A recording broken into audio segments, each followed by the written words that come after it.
Hello everybody, Namaste from Nepal.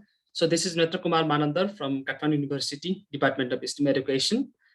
So I'd like to welcome everyone to my presentation. So I'm presenting my paper entitled this Transformative Journey of a Big Worker to Big Pedagogue. So this is an evocative autoethnography.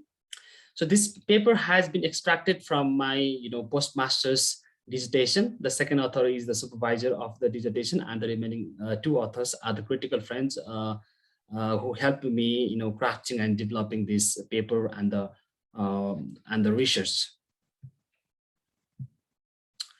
So here are the contents of my presentation, in which I'll be talking about the context, the problem, research question, methodology, data and discussion, and findings of this paper. Talking about the context of this research, the brick factories and education are the central context of this research. I spent almost 18 years in more than a dozen brick factories as a child labor, where I experienced pain, sufferings, despair, poverty during these many years. So during these years, I explored a particular life as a laborer who worked very hard to fulfill the very basic human needs. On the other hand, in this struggling phase of my life, I was able to continue my education. I completed my school education by involving in raw brick making world. The good part was that I wasn't just able to continue my education, but I was able to score very great marks in the final examinations. So there was an encouraging moment for me to actually move ahead with another struggle. With the same struggle, I was able to complete my postmasters or MPhil in STEM education. So here is my research question. This is, how did I transform myself from brick worker to brick pedagogue?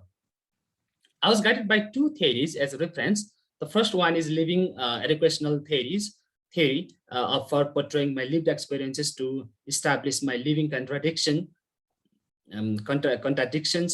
with my culture of learning, being, and becoming.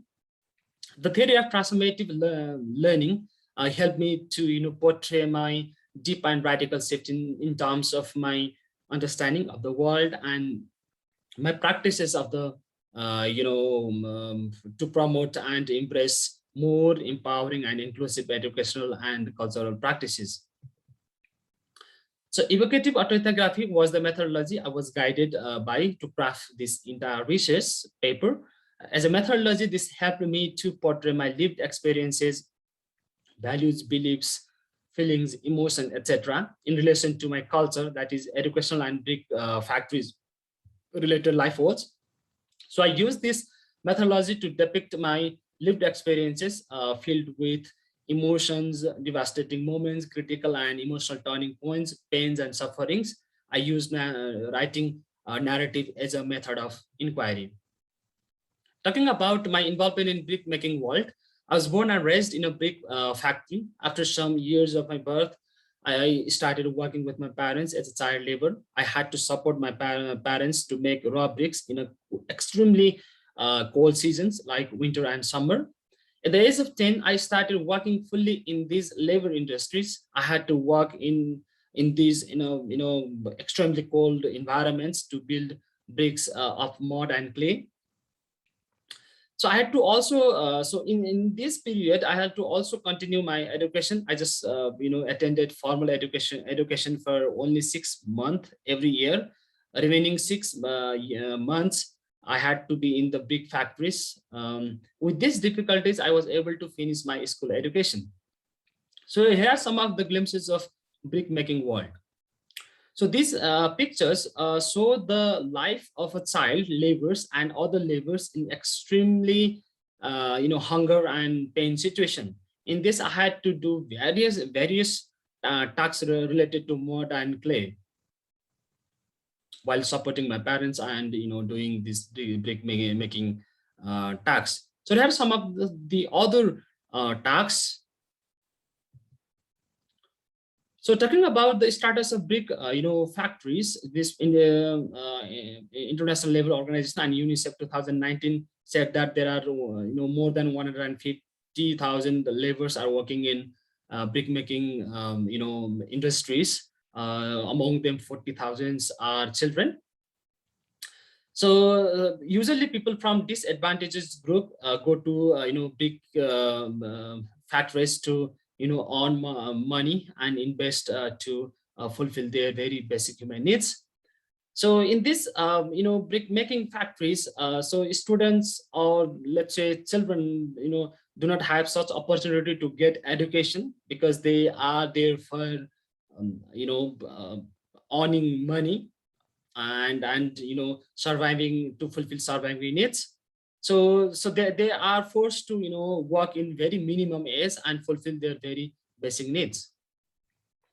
Now talking about my educational context, I happen to complete my school education by involving in brick making process. I did my intermediate and bachelor in mathematics education. The journey in this phase was also not easy for me.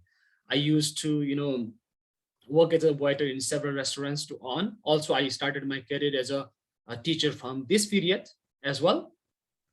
After enrolling for my master's in mathematics education, and I have started critically reflecting upon my and others' educational practices before and after my MPhil in STEM education. I happen to transform myself to become transformative change agent in education. So there are some dissatisfaction with our learning and education system. When I was aware of our educational practices, I explored that so these are and were guided by one-size-fits-all approach of educational model. So during my school and undergraduate study, the education was fully controlled by conventional educational model, depending upon teacher-centric and high-stake examination-driven approach. In this system of education, memorization, rote recall, and algorithmic problem solving were the central methods of teaching and learning. Moreover, the learning context of mathematics and science subject was even pathetic. Similarly, the practice was culturally decontextualized and depended upon copying and pasting methods of teaching. So, however, when I explored the practices of brick factories as a context of learning, I developed an awareness of how context-based education and the contextualized education is very, very important to promote holistic learning. I developed a brick pedagogy as a method for contextualized learning model. Brick making pedagogy is an approach to teaching which actually promotes context-based and place-based learning. While exploring my experiences with brick factories, I found that my context could be useful for learning by doing meaning-centered and lifelong education. Here I have presented some of the artifacts and objects available in a brick factory that can be used as an ISAN model to learn mathematics and science in a meaningful way. So, for example, there are some pictures related to bricks and chimney and other tools, wheelbarrow, and other different artifacts that are very much helpful to learn different mathematical concept in a meaningful way. So here are some of the findings of my paper. So my major emphasis is to portray my lived narratives and my lived experiences as a child labor and the other experiences in education, which has a story to tell and to be read and heard by people to fight with difficulties and become a very successful person. So the primary emphasis is this one. And the second one is that education should promote a contextualized version of learning to integrate life of students so as to connect life and education. The third one is the experiential learning should be fostered by using context-based and place-based methods of teaching and learning. Finally, integrated curriculum and pedagogies are effective to promote holistic education. So these are some of the findings of this paper. So these are some of the references I used for this presentation. Thank you so much.